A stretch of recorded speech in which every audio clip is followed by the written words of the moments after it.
All right, the Union in Peril Part 2. So, was John Brown a madman, a hero, or a martyr?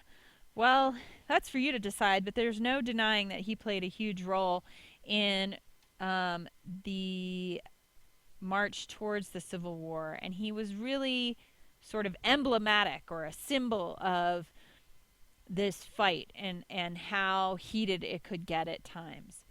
He absolutely believed that slaves should be free and that they should possibly even take up arms and rebel openly.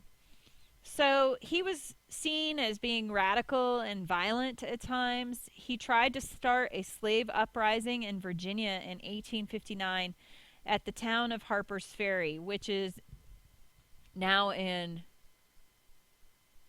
I think it's in West Virginia. I'll have to look at a map.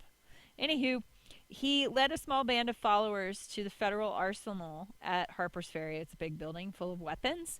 And he planned on raiding the arsenal and taking the guns and arming the slaves. Well, that didn't really go as planned. He was captured by Robert E. Lee, tried for treason, and convicted and hanged.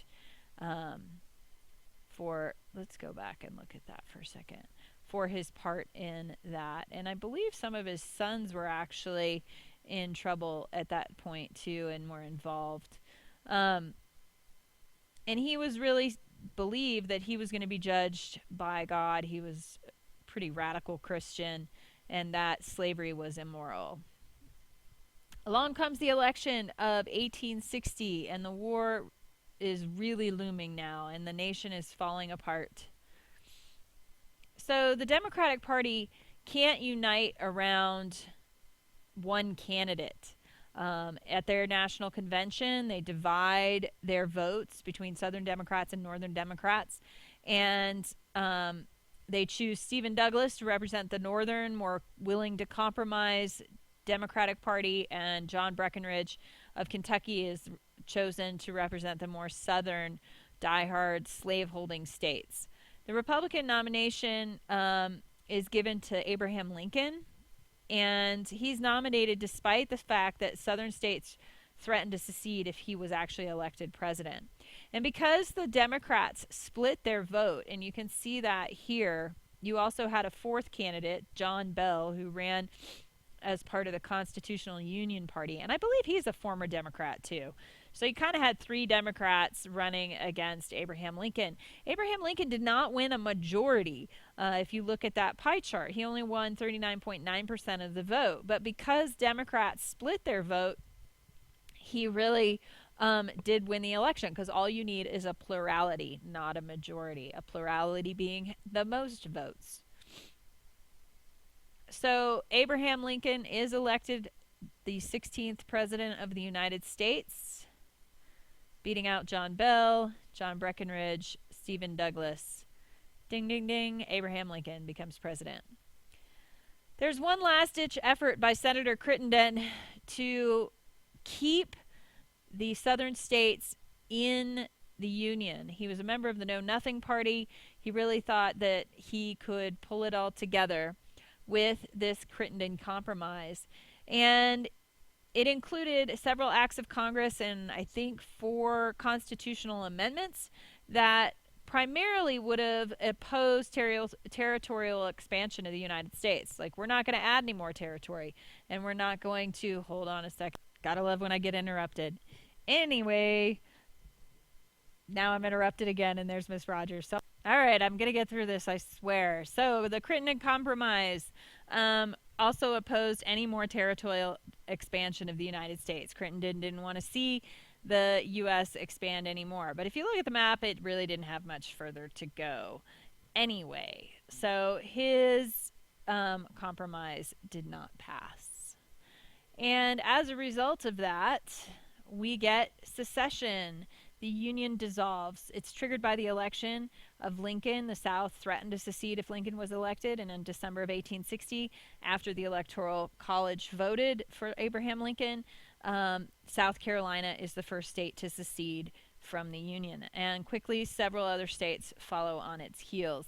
Lincoln warned that no state had the right to break up the Union, and he actually appealed for restraint, but also was a veiled threat of war. So here you can see the progress of secession, and you have the blue, the states that fell after or before the fall of Fort Sumter, the first battle of the Civil War, the Union states in the north, and then you had border states that seceded after Fort Sumter, and then border states that stayed in the Union but were also slave states and were not happy with the situation. So, Fort Sumter, there are two critical forts in the South. Fort Sumter and Charleston, South Carolina. Lincoln announced he was sending provisions to the federal garrison there. South Carolina had a choice of permitting entrance or opening fire, so they decided to open fire. And these were the first shots of the Civil War in 1861. So here you go. You can see the war being waged, cannon fire, bombardment on Fort Sumter. Abraham Lincoln increases the power of the executive branch and the powers of the presidency during the Civil War because we were fighting against ourselves. Basically, he is the commander-in-chief and the chief executive according to the U.S. Constitution. But often he acted without the consent of Congress with regards to the war, and that's partly because Congress was not in session. He called up troops to put down the, quote, insurrection in the United States, and he authorized spending for the war, and he also suspended the writ of habeas corpus. Basically, the writ of habeas corpus says that if you are arrested, you have to be brought before a judge and told why you're being held within a reasonable amount of time and actually charged with a crime. Well, these were American citizens that were fighting American citizens. So anytime a Confederate soldier was captured, they were held in prison camps for the rest of the war because he didn't want to release them and send them back to the South to fight again. And so he actually suspended people's right to fair trial and the right to attorneys, all of that for the duration of the war. And it was fairly controversial as well. And that's the end. All right. Bye.